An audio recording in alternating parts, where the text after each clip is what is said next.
So we have just started something about the reaction mechanism of a complex compound. And we have seen that we have to study two different types of reaction. One is the substitution reaction, ligand substitution reactions. Other one is the oxidation reduction reaction. So in this unit I think is the fifth unit of the syllabus. We have already covered first and second day, and now we are going to the fifth unit, that is the reaction mechanism. And we have just seen what is meant by inert complex and നേരത്തെ കഴിഞ്ഞ ക്ലാസ്സിൽ നേരത്തെ എവിടെയായിരുന്നു inert and labile complex. This is somewhat like a qualitative approach. Inert complex is one which undergoes a substitution reactions at a slower rate, and a labile complex is one which reacts faster. And for convenience, as was suggested by the scientist, this scientist suggested that if a ligand substitution reaction in a particular specified condition takes place with a reaction half-life of a 1 minute or less, such reactions or such complexes are called labile complexes. Reaction half-life 1 minute or കുറവാണെങ്കിൽ അങ്ങനത്തെ complexes നമ്മൾ എന്ത് പറയുന്നു, labile complex എന്ന് പറയുന്നു. And if it is more than 1 minute, then it is an inert complex. അപ്പോൾ സൗകര്യത്തിന് വേണ്ടിയാണ് ഇവിടെ ശരിക്കും പറഞ്ഞാൽ സ്പീഡിൽ റിയാക്ട് ചെയ്യുന്നത് labile complex. സ്പീഡാണ് പ്രശ്നം, റിയാക്ഷന്റെ സ്പീഡ് അല്ലെങ്കിൽ rate. And I have just mentioned that you should not confuse it with the terms stable and unstable. Stable and unstable complexes actually are, you can say that they are thermodynamic terms.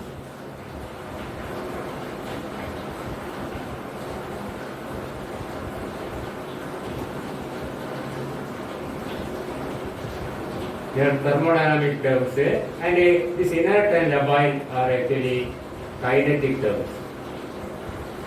So this is connected with the stability, inherent stability of the complex, or say the delta G value for the reaction, or say the equilibrium constant for the reaction. Stepwise formation constant, overall formation constant കണ്ടിട്ട് അവിടെ നമ്മൾ equilibrium constant ആണ്.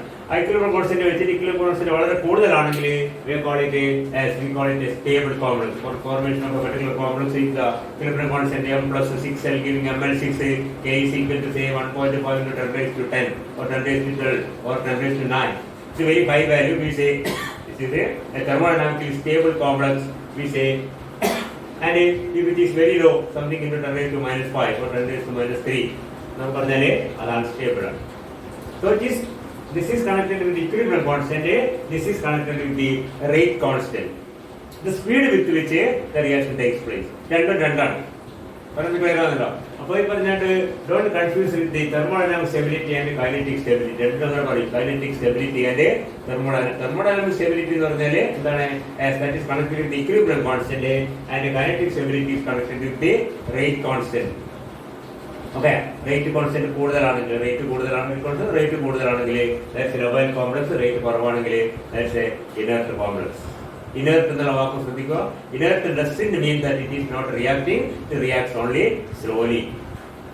Labile means react at a fast rate, very fast rate. Actually, if the reaction half-life is less than 1 minute or less, means it is a very fast reaction. നമ്മൾ കഴിഞ്ഞ ക്ലാസ്സിൽ കണ്ട ഒരു example കോപ്പറിന്റെ കേസിലൊക്കെ കണ്ടിട്ടുണ്ട്. എന്നിട്ട് പറയാണ് a copper complex, for example,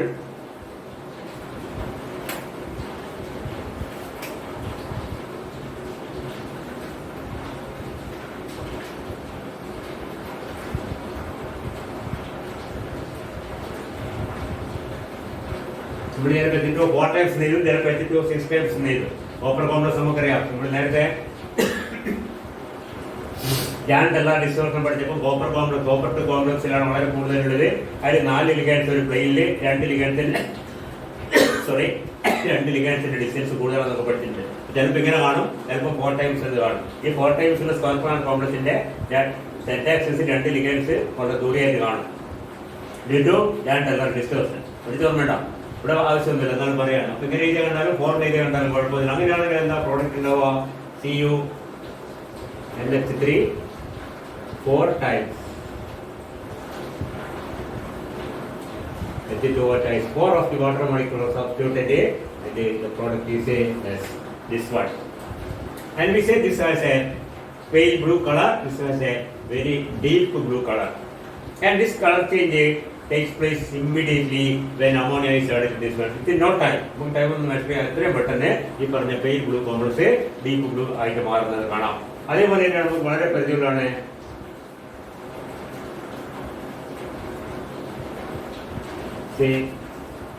ferric salt solution, ferric nitrate, something like that, and dissolved in water we have this ion.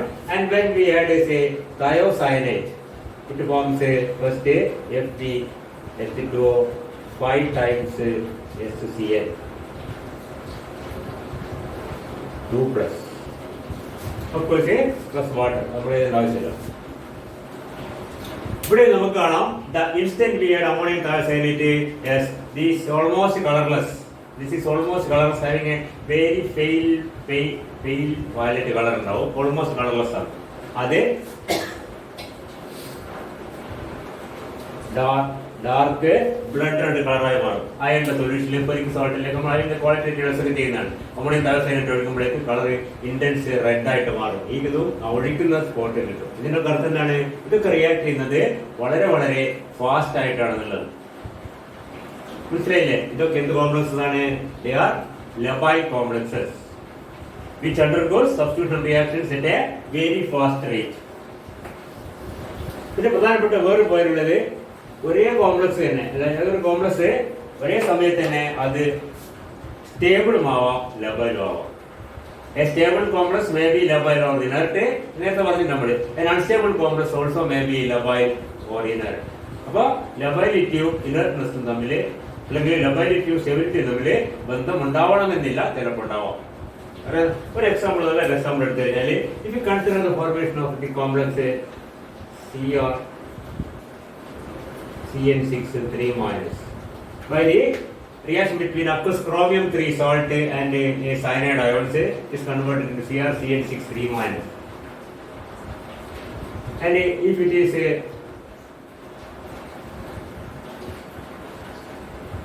nickel 2, it forms a NiCl4 2 minus. NiCl4 2 minus. മിക്കവാറും എല്ലാ ട്രാൻസ്മിഷൻ മെറ്റീരിയൽസും സയനൈഡായിട്ട് കോംപ്ലക്സ് ഫോം ചെയ്യും. അത് വളരെ stable. ഇതിന്റെ equilibrium percent വളരെ കൂടുതലാണ്. ഇത് വളരെ സ്റ്റേബിൾ ആയ കോംപ്ലക്സ് ആണ്. ഇത് സ്റ്റേബിൾ ആണ്, ഇത് സ്റ്റേബിൾ ആണ്. Thermodynamically stable because I just said that I have A very high equilibrium constant. ഇത് ഏത് സംഭവമാണെങ്കിൽ ഇത് എന്താണ്? Cr3 plus 6 Cn minus giving CrCN6 3 minus, and say K is equal to say 1 into say 10 raised to 18 or something. ഈ value ഞാൻ വെറുതെ പറഞ്ഞാണ്, വളരെ high ആണ്. അത് നിക്കലിന്റെ കേസിലാണെങ്കിൽ Ni2 plus 4 Cn minus giving NiCl4 2 minus again very high. We say CrCN6 3 minus and NiCl4 2 minus both are very stable, thermodynamically very stable compounds, very stable complexes. But if we study the rate of a cyanide exchange with a labeled cyanide, സാധനം ചെയ്യുന്നൊരു experience ആണ്. Labelled isotopically labelled സയനൈഡുമായിട്ട് reaction നമുക്ക് ഇങ്ങനെ എഴുതാം. I hope you follow. NiCl4 2 minus plus 4 Cn minus. This Cn minus is say labeled say with C40. വേണമെങ്കിൽ നമുക്ക് ഇങ്ങനെ എഴുതാം, അല്ലെങ്കിൽ വെറുതെ ഒരു സ്റ്റാർ ഇട്ടാൽ മതി. ലാബിൾഡ് സയനൈഡ് സാർ നമ്മൾ ചെയ്യുന്നത് labelled cyanide. The product is Ni. എല്ലാ സയനൈഡും സബ്സ്റ്റിറ്റ്യൂട്ട് ചെയ്യണമെന്നില്ല, പക്ഷെ കുറച്ച് എല്ലാം സബ്സ്റ്റിറ്റ്യൂട്ട് ചെയ്യപ്പെടും. NiCN4 2 minus plus 4 Cn minus. Say this cyanide goes in, that cyanide goes out, that is all. Similarly, you can say chromium complex also CrCN6 3 minus plus 6 labeled cyanide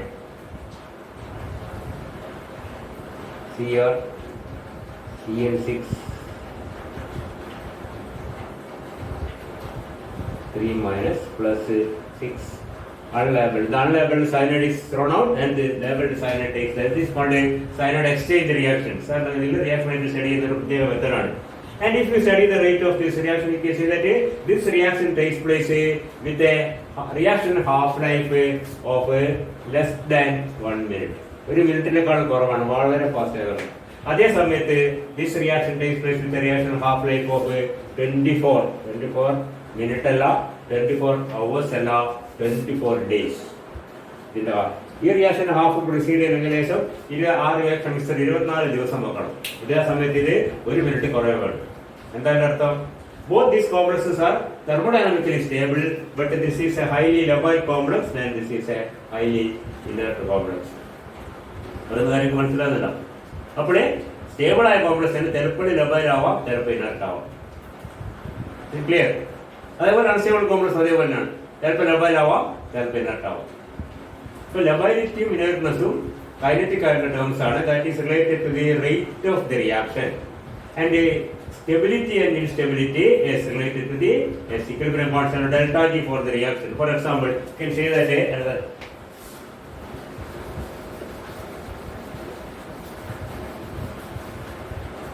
if you consider a reaction of a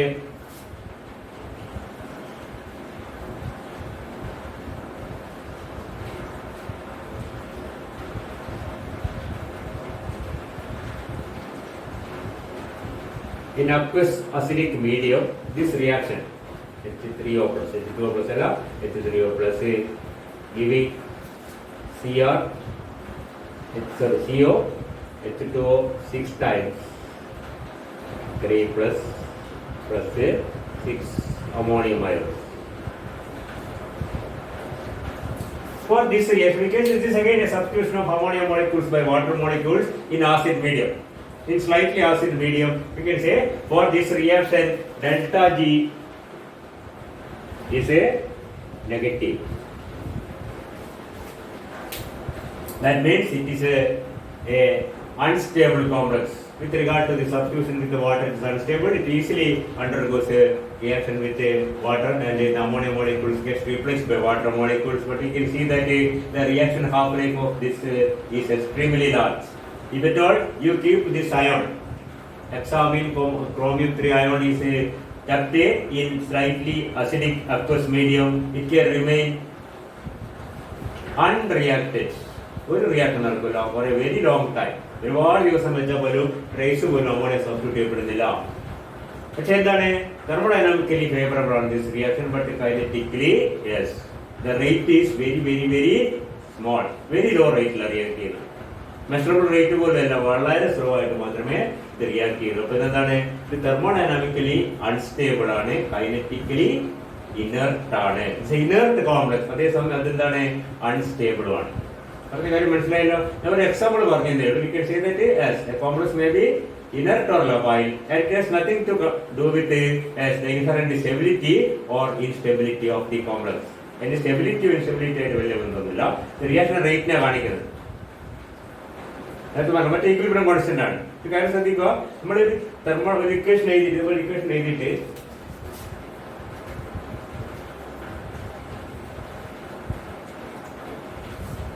delta G negative means K is extremely small എന്നർത്ഥം അല്ലേ. മറ്റേ സർട്ടി അല്ല K വളരെ കൂടുതലാണ്. Sorry, K value is very large. വേണ്ട.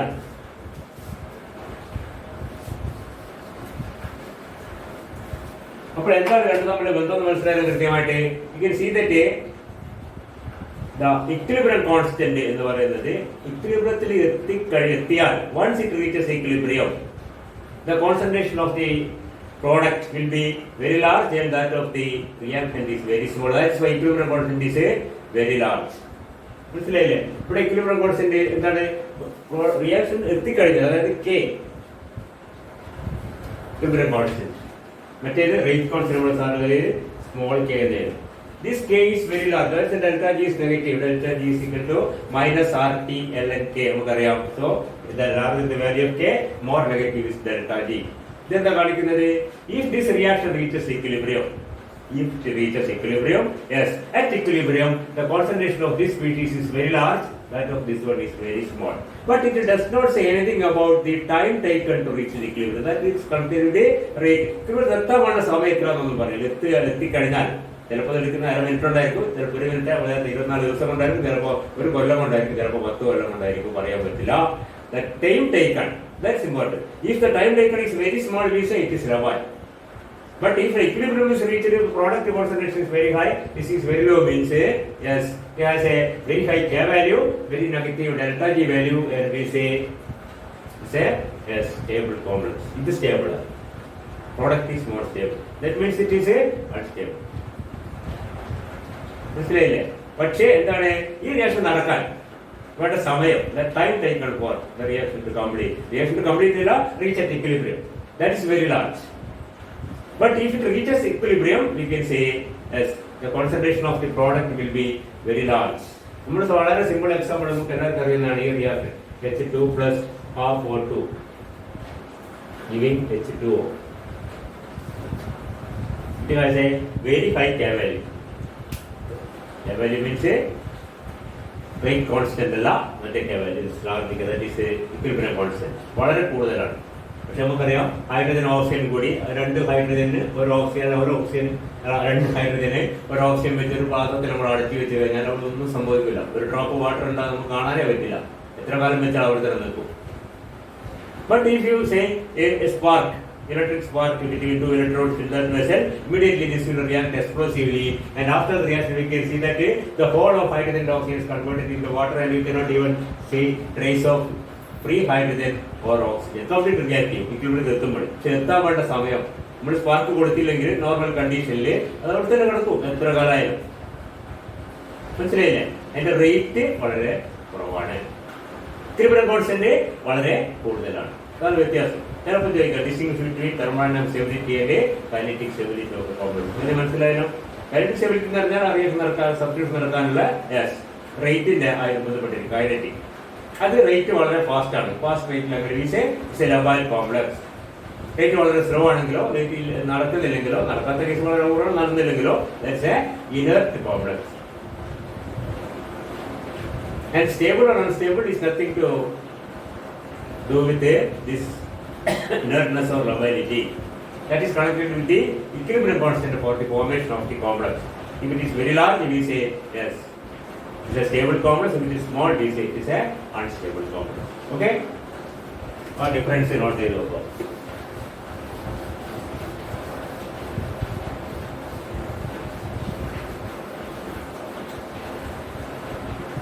Now we directly go to, നമുക്കറിയാം coordination കോമ്പൗണ്ട്സിനെ പറ്റി പറയുമ്പോൾ പ്രധാനമായിട്ട് 2 ജോമെട്രി ആണുള്ളത്. ഒന്ന് ഒക്ടാഹീഡ്രൻ, മറ്റേത് ടെട്രാഹെഡ്രൽ ഓർ സ്ക്വയർ പ്ലാനാർ.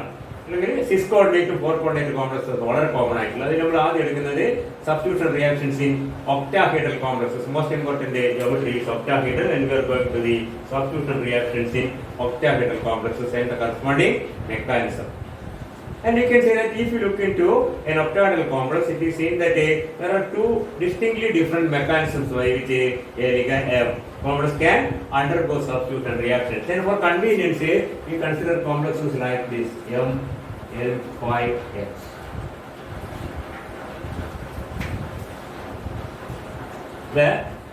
ഞാൻ കഴിഞ്ഞ നമ്മൾ ഈ എക്സാമ്പിൾ ഇങ്ങനെ എഴുതാം. L6 plus കഴിഞ്ഞ ക്ലാസ് നമ്മൾ എഴുതിയിട്ടുണ്ട് L dash ML5 L dash plus LN. ഇവിടെ 6 ലിഗൻഡ്സിൽ ഏതൊക്കെ ഒന്ന് സബ്സ്റ്റിറ്റ്യൂട്ട് ചെയ്യപ്പെടാം. അപ്പോൾ അതിനെ ഫോളോ ചെയ്യുന്നതിനേക്കാൾ വളരെ എളുപ്പമാണ് ഈ ടൈപ്പ് ലിഗൻഡ്, ഈ type complex where X is the ligand that is substituted, that different from the other 5. ഈ 5 ligands സർക്കാർ നമ്മൾ they are called as spectator ligands. ഇവിടുത്തെ നോക്കിയിരിക്കണം, അത് റിയാക്ഷനിൽ പങ്കെടുക്കുന്നില്ല. ആക്റ്റീവ് ലിഗാൻഡ് ഇത് മാത്രമാണ്. സൗകര്യത്തിന് എഴുതിയാണ് plus y ML5X plus y. അല്ലെങ്കിൽ വേറെ ആൾക്ക് പറഞ്ഞാല് ഒക്കെ ഇനർട്ട് ലിഗൻസ് ആണ്, എക്സ് ലബൈൽ ലിഗൻ ആണെന്ന് പറയും. നമ്മൾ നേരത്തെ ടേം വെച്ചിട്ട് അങ്ങനെ പറയുന്നത് ശരിയില്ല. കോംപ്ലക്സിന് ഇനർട്ട് ലബൈൽ എന്ന് പറയാം. ഈ ലിഗൻസ് ഒക്കെ ഇനർട്ട് ആണ്, ഇത് ലബൈൽ ആണ്. That means this can easily be substituted compared to this one. forming ML5Y plus X. അപ്പോൾ കുറച്ചൊരു ക്ലിയർ ആയിട്ട് കാര്യങ്ങൾ മനസ്സിലാകും. Just like for example CO NH3 Y types H2O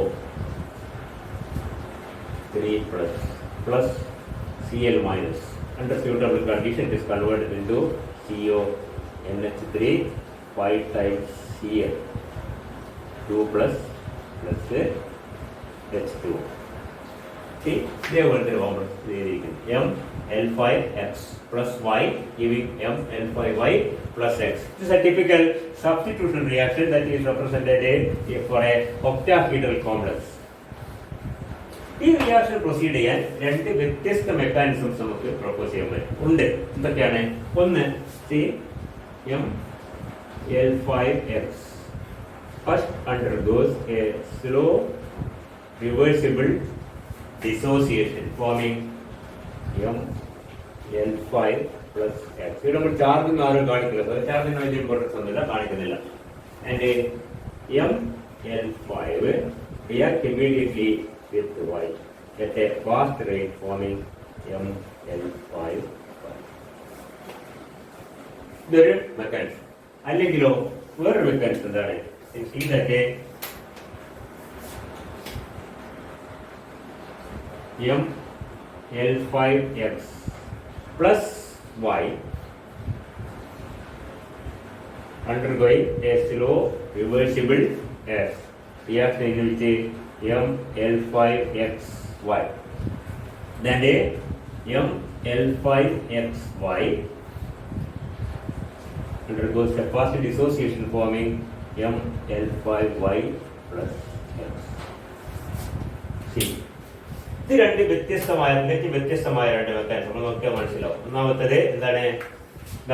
ML5X X6 coordinate complex S releases the ligand. ഏത് ligand? സാധാരണ പോവാ ML5X ൽ നിന്ന് ML5 ഉം X ആയിട്ട് ബ്രേക്ക് ചെയ്യുന്നു. ML5 എന്നുള്ള ഫ്രാഗ്മെന്റ് ശ്രദ്ധിക്കുക. ഇതിന് വേണമെങ്കിൽ X ആയിട്ട് റിവേഴ്സിബിൾ ആയിട്ട് റിയാക്ടന്റ് അത് കൺസിഡർ ആവശ്യമില്ല തന്നെ ഫോമിനും. അല്ലെങ്കിലോ ഈ ML5 എന്ന സാധനം ഇന്റർമീഡിയറ്റ് എന്ന 5 coordinate complex can recombine with X forming the original reactant molecule, or it can combine with a new ligand Y to form the product. അതൊരു ടൈപ്പ്. മറ്റു ടൈപ്പിൽ എന്താ പറയുന്നത്?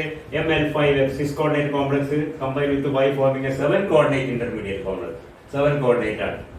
And this can again break the reverse fashion forming the ഇവിടെ പറഞ്ഞ പോലെ reverse. അല്ലെങ്കിലോ ഇതിൽ എക്സോ വൈയോ ഏതൊക്കെ X മുറിഞ്ഞു പോയാൽ ഒരു പ്രോഡക്റ്റ് കിട്ടും, Y മുറിഞ്ഞു പോയാൽ റിയാക്ടന്റ് കിട്ടും. മനസ്സിലാകുന്നുണ്ടോ? ഇത് വേറെ type.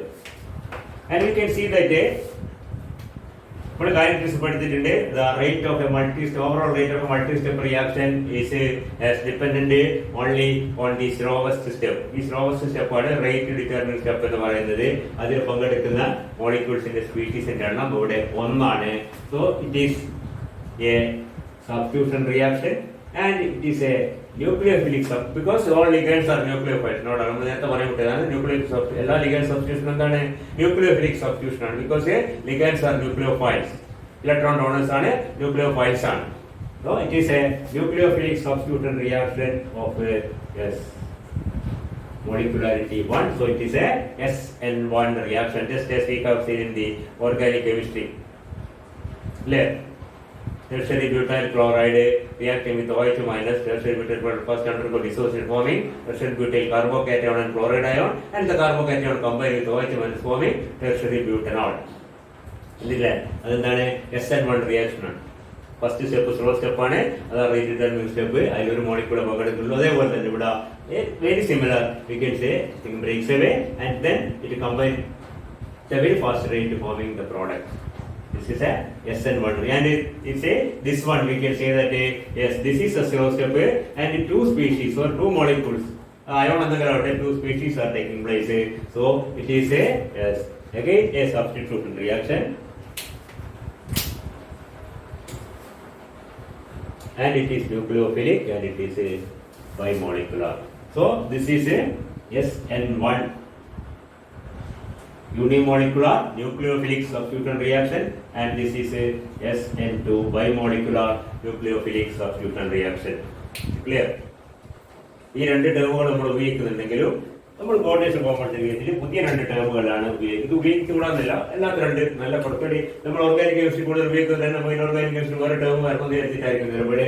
It is called a dissociative mechanism. Why? Because the rate of the reaction is controlled by the dissociation of the complex. Or the more important step in the reaction is the dissociative reaction. Whereas here, yes, this is an association of the complex with an anion. That is our ligand. We say this also it is a associative mechanism. For dissociative or SN1, associative or SN2.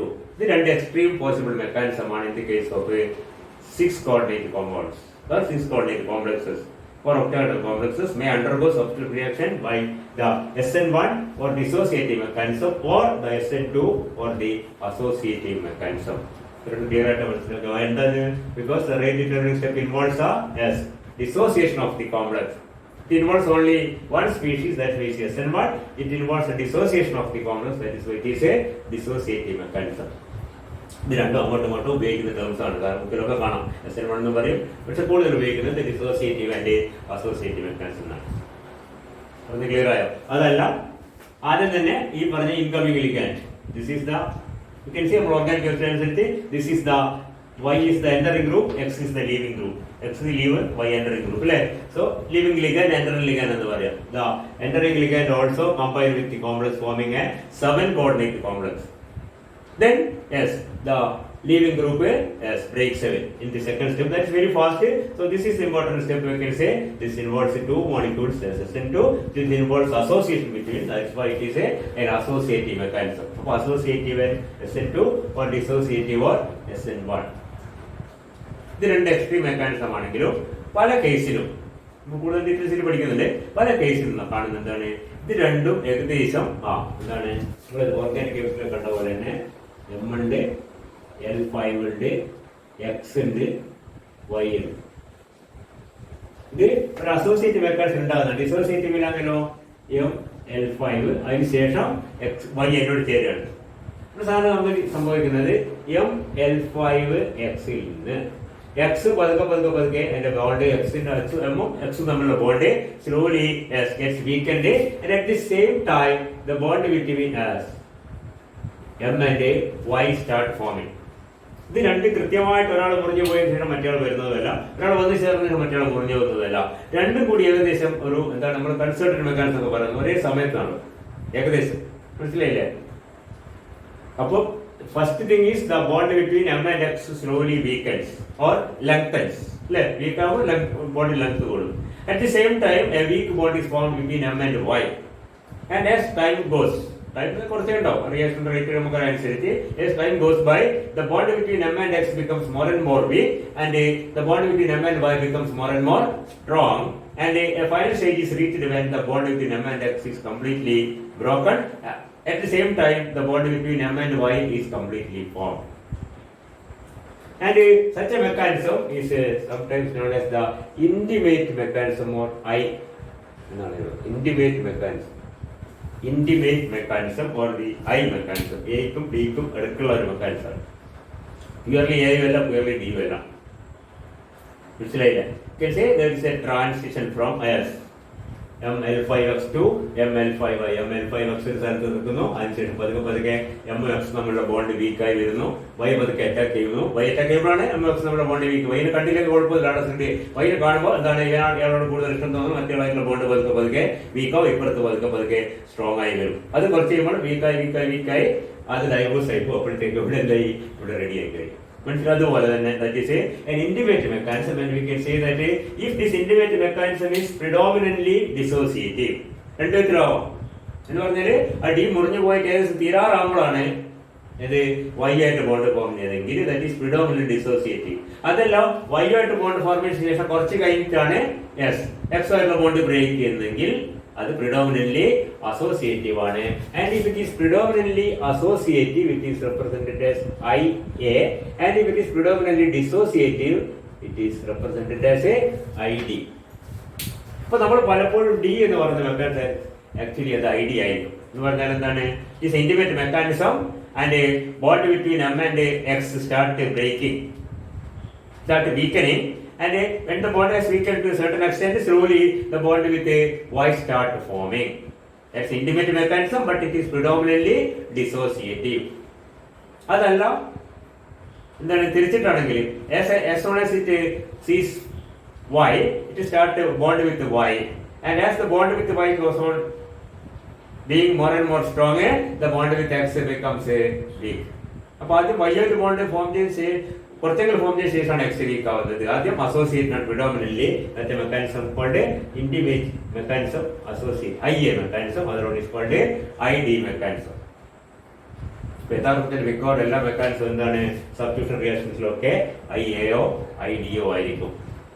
Purely dissociative purely associative ആയിട്ടുള്ള mechanism ഇല്ലാന്നല്ല, പൊതുവെ റയറാണ്. കൂടുതൽ നമ്മൾ dissociative എന്ന് പറയുന്നത് is a predominantly dissociative intimate mechanism ആണ്. Associative എന്ന് പറയുന്നത് a predominantly associative intimate mechanism ആണെന്ന് മനസ്സിലാക്കുക. ഈ രണ്ട് മെക്കാനിസമാണ് ഒക്ടാഹെഡ്രൽ കോംപ്ലക്സിന്റെ കേസിൽ മിക്കവാറും സബ്സ്റ്റിറ്റ്യൂഷൻ റിയാക്ഷനിൽ ഉണ്ടാവുന്നത്. അടുത്ത പോയിന്റ്, ഈ പോയിന്റ് വളരെ ശ്രദ്ധിക്കുക. നമ്മൾ ഈ ചാപ്റ്ററിൽ പല സ്ഥലത്തും നമുക്ക് ഇത് ആവശ്യമായി വരും.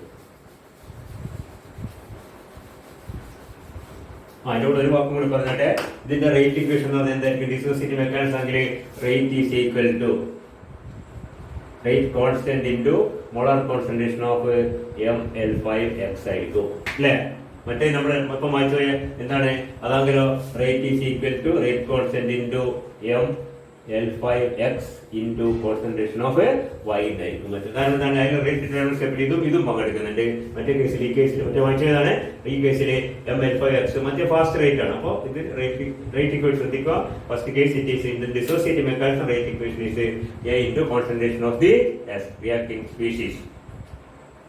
And in the case of associative mechanism, it is K into concentration of the reacting complex into concentration of the entering group. The concentration of entering group also is coming in the picture. മറ്റേ കേസിൽ അത് വരുന്നില്ല. മറ്റേ വൈൻ്റെ nature എന്തായാലും ശരി, ഇത് രണ്ടാമത്തെ fast സ്റ്റെപ്പാണ്. മറ്റേ അങ്ങനെയല്ല, മറ്റേ വൈ അത് ഇൻവോൾവ് ആണ്. അപ്പോൾ അതും കൂടി അതിൽ വരും. This is for dissociative, this is for associative. Okay, continue in the next class.